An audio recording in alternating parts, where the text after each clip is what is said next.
आपको समझ आनी चाहिए कि इंडिया कितना लोगों के लिए इम्पोर्टेंट हो गया है। जहाँ पे जो है तरक्की पजीर ममालिक हैं शिरकत कर रहे हैं, मगर पाकिस्तान को कान तक जूं तक जो है आवाम को पता नहीं है कि आपके पड़ोस में क्या हो रहा है।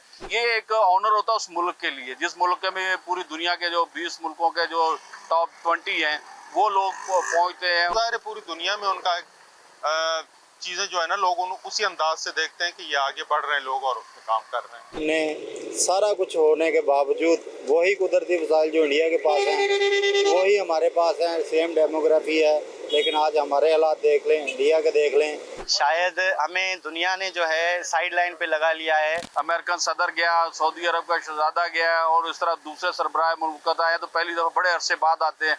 तो ये एक ऑनर होता है उस मुल्क के लिए, जिस मुल्क में पूरी दुनिया के जो 20 मुल्कों के जो टॉप 20 हैं वो लोग पहुंचते हैं और वो पहुंच के एक ऑनर तो होता है उसका। लेकिन देखिए, बहरहाल मैंने जिस तरह कहा कि मईशत के ऊपर फ़र्क तो आता है, जारी बात। वो मैंने जैसा कि सौदे होते हैं तो उसका इंडिया को फ़ायदा तो होगा, ऐसा नहीं है कि नहीं उसको फ़ायदा होगा। इंडिया को बहुत फ़ायदा होगा और इसका फ़ायदा है उसको। तो मीडिया में सामने आए हैं इस हवाले से, जो बहुत सारे बाहर से मौल, जैसे अभी शहजादा आए, सऊदी अरब का जो शहजादा है वो आए। बहुत सारे लोग ये भी एक्सपेक्ट कर रहे थे कि यहाँ जब वक्त पड़ेगा तो यहाँ भी आएंगे, जाहिर है वहाँ था प्रोग्राम तो उन्होंने तो वहाँ ही आना था। लेकिन मैं समझता हूँ कि पूरी दुनिया में जब इतनी बड़ी कॉन्फ्रेंसेस होती हैं जो माशी सतह पे हों, तो वो तो जाहिर है पूरी दुनिया में उनका चीज़ें जो है ना, लोग उसी अंदाज से देखते हैं कि ये आगे बढ़ रहे हैं लोग और उसमें काम कर रहे हैं। लेकिन इसके बावजूद मैं समझता हूँ कि पाकिस्तान भी जो मौजूदा बहरान से हम गुजर रहे हैं, ये उसके लिए एक बहुत बड़ा चैलेंज बन जाएगा। पाकिस्तान बदकिस्मती से यही हो रहा है। 73 ईयर्स 75 ईयर्स बोल रहे हैं आप, पाकिस्तान की जो हमारी फॉरेन पॉलिसी है वो उस पे जो है हम शायद नाकाम रहे हैं। इसी वजह से आपके पड़ोसी ममालिक में एक G20 की कॉन्फ्रेंस हो रही है, जहाँ पे जो है तरक्की पजीर ममालिक हैं शिरकत कर रहे हैं, मगर पाकिस्तान को कान तक जूं तक जो है आवाम को पता नहीं है कि आपके पड़ोस में क्या हो रहा है। तो होना ये चाहिए था कि ये G20 की कॉन्फ्रेंस पाकिस्तान में होनी चाहिए थी, मगर ये इंडिया में हुई।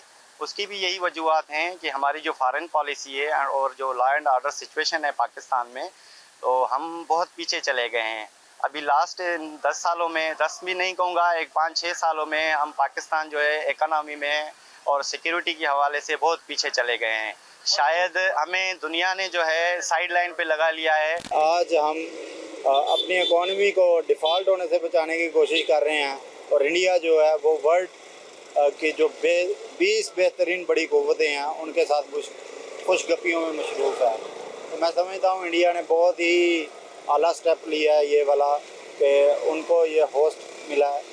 बहुत ही अहम मौका था इंडियंस के लिए, सर फ़ख्र से बुलंद हुए होंगे उनके, और हमारे लिए ये हज़ीमत है कि हमने सारा कुछ होने के बावजूद वही कुदरती वसाइल जो इंडिया के पास हैं वही हमारे पास हैं, सेम डेमोग्राफी है, लेकिन आज हमारे हालात देख लें, इंडिया के देख लें।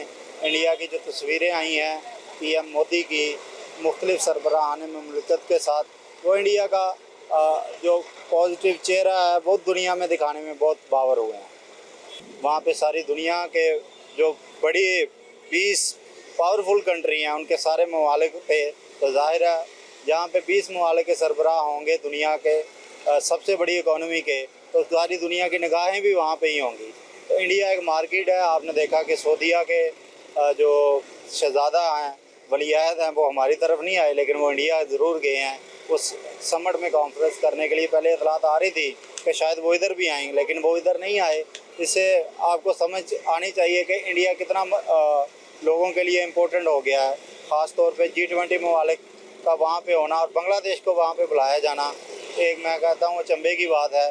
पाकिस्तान को मदऊ भी नहीं किया गया, और जैसे बिलावल को वहाँ पे बुलाया गया था इससे पहले, तो उनके साथ जो किया गया और उनको दहशतगर्द तक कहा गया और पूरी दुनिया को भी पैगाम दिया गया। बेशक वो एक सफारती लैंग्वेज नहीं थी, लेकिन फिर भी आप देखें कि उन्होंने इसको ना सिर्फ डिफेंड किया, बल्कि जो 780 थी कश्मीर को, उसको भी हटा दिया। उन्होंने बताया कि हमारा एक जुडिशल सिस्टम भी मजबूत है, हम दुनिया की सबसे बड़ी इकॉनमी बनने जा रहे हैं, दूसरी तीसरी पहले पे अमेरिका, दूसरे पे चाइना, तीसरे पे इंडिया क्लेम कर रहा है कि हम आइंदा 5-10 सालों में वो अचीव कर लेंगे। इजराइल उनके पीछे है, इसमें कोई शक नहीं कि जितना भी मोदी के ख़िलाफ़ प्रोपेगेंडा था उसमें इजराइल का भी बुनियादी किरदार है। उनकी तरक्की में भी उन्होंने अमेरिका से भी फ़ायदे लिए हैं। और आप देखें नई जहतें खुल रही हैं, सी पैक के अल्टरनेट चीज़ें आ रही हैं। आप देखना ये पड़ेगा कि पाकिस्तान ने 10 सालों में हम गोल्डन जुबली तो मिला ली, 10 साल पाकिस्तान ने सी पैक के लिए, लेकिन उधर से हासिल क्या हुआ? सिवाय रोडों के, सिवाय हमें पुलों के कोई इन्वेस्टमेंट बड़ी नहीं आ सकी। लेकिन इंडिया यूएई के साथ, सऊदी अरब के साथ और अमेरिका के साथ मिलके सी पैक के मुकाबले में एक नया रूट लॉन्च करने जा रहा है। मैं समझता हूँ ये बहुत बड़ी कामयाबी है।